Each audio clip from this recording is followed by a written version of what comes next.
PLC와 서버 드라이브를 연결할 때 어떤 방식으로 연결하면 되는지에 대해서 이야기를 해보겠습니다. 오늘 말씀드릴 내용은 모터를 구입하기 전에 반드시 고려해야 될 내용이기 때문에 꼭 모터를 구입하기 전에 보시길 바랍니다. PLC와 서버 드라이브를 연결하는 방식을 두 가지로 나눌 수가 있습니다. 펄스 타입과 통신 타입. 우선 펄스 타입은 정기적인 신호인 펄스를 단위 시간당 빨리 보내던가 천천히 보내던가 해서 서버 모터 속도를 제어할 수가 있습니다. 따따따따따 아니면 따따따따따따. 빨리 보내면 모터가 빨리 돌고 천천히 보내면 천천히 돌아갑니다. 영화 엑시트라고 혹시 보셨나요? 그 윤하하고 조정석이 나오는 건데 마지막 장면에 보면은 SOS 신호를 스마트폰의 LED로 이렇게 보내죠. 따따따따따따따따. 물론 이런 식으로 보내는 거를 펄스 타입입니다. 이게 모르스 신호라고 부르는데 요 같은 경우에는 이 신호를 펄스 신호를 문장으로 바꾸는 거죠. 하지만 서버 모터는 문장으로 바꾸는 게 아니라 이 펄스가 들어오는 시간을 계산해서 속도를 알 수가 있습니다. 펄스열 타입이 우리가 예전에 교과서에서 봤던 불을 피워서 신호를 보내는 봉화, 봉화랑 비슷하다면은 통신 타입은 세 다리에 편지를 묶어서 보내는 그냥 세 다리에다 편지를 묶고 보내는 방식과 똑같습니다. 어떤 데이터를 보내는 거죠. 물론 받는 사람이 또 그 세 다리에다가 편지를 적어서 다시 또 보내줄 수 있습니다. 송수신이 가능한 거죠. 봉화는 그냥 일반적으로 불 하나 피우고 두 개 피우면 하나면 불났다, 뭐 두 개면 뭐 산불이다, 뭐 세 개면 뭐 홍수 났다, 이제 이렇게 하는 건데 통신 타입은 어떤 내용인지에 대해서 아주 자세하게 서술을 할 수가 있습니다. 이게 통신 타입과 펄스 타입의 가장 큰 차이라고 생각하시면 되겠습니다. 펄스열 타입으로 10바퀴 도는 명령을 내리려면 따따따따따따따 이렇게 펄스를 10번 보내줘야 되는데 통신 타입은 그냥 명령을 하는 겁니다. 10바퀴 돌아. 이게 끝입니다. 이제 펄스열 타입과 통신 타입 이게 뭔지를 알았으니까 각각의 장단점에 대해서 이야기해 보겠습니다. 일단 펄스열 먼저 하겠습니다. 펄스열의 장점은 하나밖에 없습니다. 범용성. 이거 말고는 모두 단점입니다. 일단 펄스열 타입은 브랜드와 관련 없이 다 쓸 수 있습니다. 이 브랜드라는 것은 PLC와 서버 모터의 브랜드. 이게 달라도 오픈 컬렉터 또는 라인 드라이브라는 방식으로 어떻게든 연결을 할 수가 있습니다. 범용성이 뛰어난 거죠. 이거 말고는 장점이 없습니다. 펄스열 타입의 단점은 엄청 많습니다. 첫 번째, 가격이 쌀 줄 알았는데 비싸다. 뭔가 저렴할 줄 알았는데 사실 더 비싸요. 그 이유가 일단 서버 드라이브 하역은 통신 타입과 펄스 타입이 거의 똑같습니다. 하지만 통신 타입은 배선이 아주 간단한데 펄스 타입은 배선이 엄청 복잡해요. 물론 배선하는 것도 따로 주문해야 됩니다. 이걸 이제 따로 주문하는 게 아니라면은 납땜을 해야 되는데 납땜은 완전 노가다입니다. 이게 그래서 배선을 주문해야 되는데 또 그 배선이 좀 비싸요. 그래서 모터의 가격이 올라간다. 이렇게 생각하시면 되겠습니다. 이제 이 두 번째가 어떻게 보면 좀 치명적인데 서버 드라이브의 기능을 100% 활용할 수 없습니다. 이 비싼 것도 좀 억울한데 기능도 다 못 써요. 자, 예를 들어서 분해능이 400만인 서버 드라이브가 있다면 통신 타입은 마음대로 이 400만이라는 분해능을 마음대로 쓸 수가 있습니다. 하지만 펄스 타입은 단위 시간당 펄스를 송출할 수 있는 이 하드웨어적인 뭔가 한계가 있습니다. 그래서 이 서버 드라이브의 성능을 100%쓸 수가 없습니다. 그리고 언어적인 명령 방식이 아니기 때문에 단순한 속도 제어, 위치 제어는 가능할 수 있지만 토크 제어가 안 되는 경우가 많습니다. 이게 비싼 돈 주고 기능도 제대로 못하니까 엄청 억울하죠. 셋째, 노이즈에 엄청 취약하다. 이것도 어떻게 보면 되게 치명적인 문제네요. 노이즈에 취약한 이유가 일단 통신 타입은 배선을 좀 좋은 걸 써요. 좋은 걸 쓴다는 게 쉴드가 잘 되어 있고 뭔가 잘 되어 있습니다. 물론 펄스열 타입도 쉴드가 잘 되어 있다 하더라도 이 방식 자체가 노이즈에 엄청 취약해요.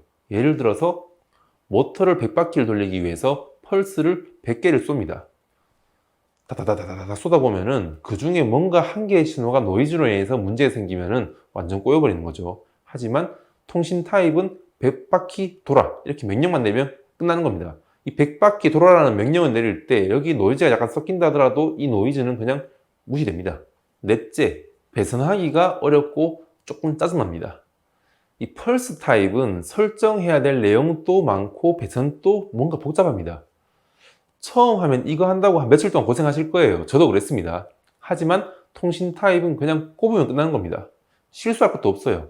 컴퓨터에 랜선 꼽듯이 그냥 꼽으면 끝나는 거예요. 랜선 꼽는 걸 실수하는 사람 못 보셨죠? 그냥 통신 타입은 꼽으면 끝나는 건데, 이 펄스열 타입은 배선도를 보면서 하나씩 하나씩 다 연결해줘야 되는 거예요. 연결도 해주고 서로 상호간에 설정도 해줘야 되고 뭔가 엄청 복잡합니다. 다섯 번째, 펄스열 타입은 다수의 서브모터를 제어하는 게 가능은 하지만 거의 불가능합니다.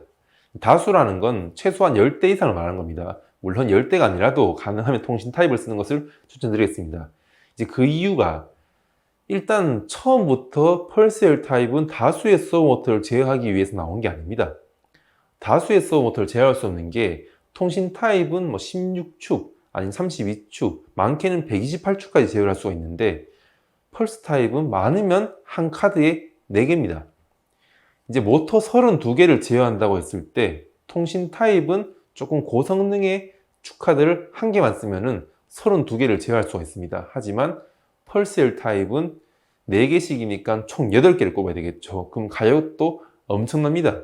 엄청 비쌀 뿐만 아니라 이제 배선도 또 엄청 복잡해요. 그 이유가, 통신 타입은 직렬로 배선을 합니다. 직렬이라는 게 축카드 1개에서 1번 서버, 1번 서버에서 2번 서버, 2번 서버에서 3번 서버, 이렇게 주르륵 32번까지 직렬로 쫙 이어지는데, 펄스열 타입은 병렬 구조예요. 축카드 1개에서 1번 서버, 또 축카드 1개에서 2번, 하나에서 3번, 4번 이렇게 하고, 두 번째 축카드에서 5번, 6번, 7번, 8번, 세 번째에서 9번, 10번, 11번, 12번. 이게 엄청 복잡해지겠죠. 근데 이렇게 하는 사람 없어요. 왜냐면은 처음부터 이렇게 하는 게 좀 말이 안 되는 거기 때문에, 최소한 한 4대, 5대 넘어간다면은 무조건 통신 타입을 써야 됩니다.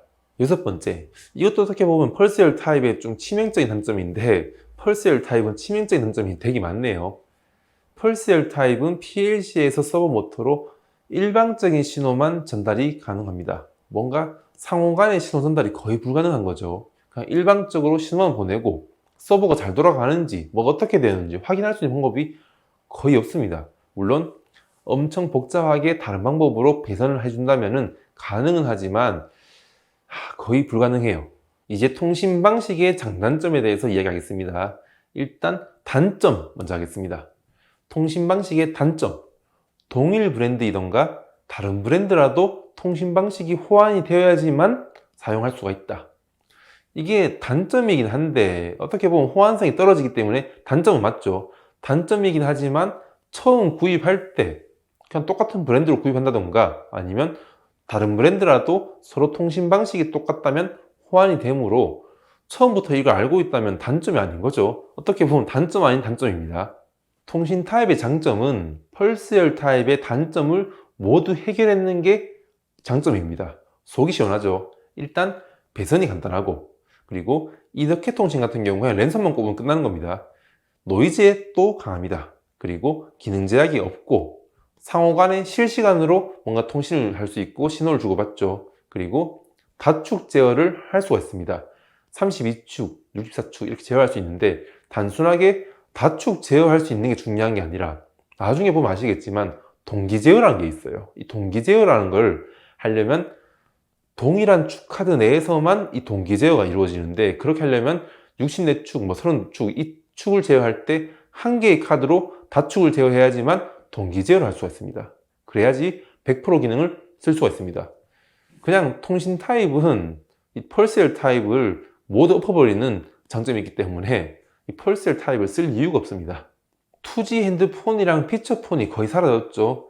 이제 펄스열 타입은 아마 거의 사라질 거예요. 펄스열은 거의 사라지고 통신 타입만 살아남을 거예요. 어떻게 보면 당연한 건데, 통신 타입도 앞으로 계속 진화를 하겠죠. 지금은 유선인데 이게 언젠가 또 무선으로 바뀔 수가 있습니다. 물론 지금 구성되어 있는 방식도 노이즈나 안정성을 조금 포기한다면 무선으로도 구성을 할 수가 있습니다. 그리고 앞에서 좀 빼먹은 내용이 있는데, 펄스열 타입에도 종류가 2개가 있습니다. 오픈 컬렉터와 라인 드라이브. 이 둘 중에 라인 드라이브 방식이 오픈 컬렉터보다는 조금 더 진화했는 방식이긴 하지만 그냥 2개 다 비슷해요. 그냥 비슷하기 때문에 그냥 안 쓰는 걸 추천드리고 통신 타입을 쓰면 되겠습니다. 그리고 통신 타입의 경우는 사용하고자 하는 PLC와 서버 모터만 동일 브랜드 사용하면 전혀 문제가 없습니다. 미쯔비시는 SSC넷, LS와 온논, 백오프는 이더캣으로 통일되어 있고 야스카와 키엔스 이런 쪽은 메카트로 링크 이렇게 지원하고 있습니다. 그리고 최근에 키엔스는 이더캣 타입을 지원하기 때문에 키엔스 PLC로 LS 서버, 키엔스 PLC로 파나소닉 서버 다 지원할 수가 있습니다. 그리고 이더캣 타입은 아까도 말씀드렸지만 우리가 사용하는 그냥 랜 케이블, 그 랜 케이블을 꼽으면 끝나는 거예요. 참고로 랜 케이블 한 뺨쯤 되는 거는 5,000원이면 구입할 수 있습니다. 물론 5,000원보다 싼 것도 있지만 그래도 조금 비싼 거 사는 것을 추천드리겠습니다. 오늘 영상은 여기서 마무리하고 도움이 되셨다면 좋아요, 앞으로 영상이 기대되시면 구독을 부탁드리겠습니다. 영상을 끝까지 시청해주셔서 정말 감사합니다.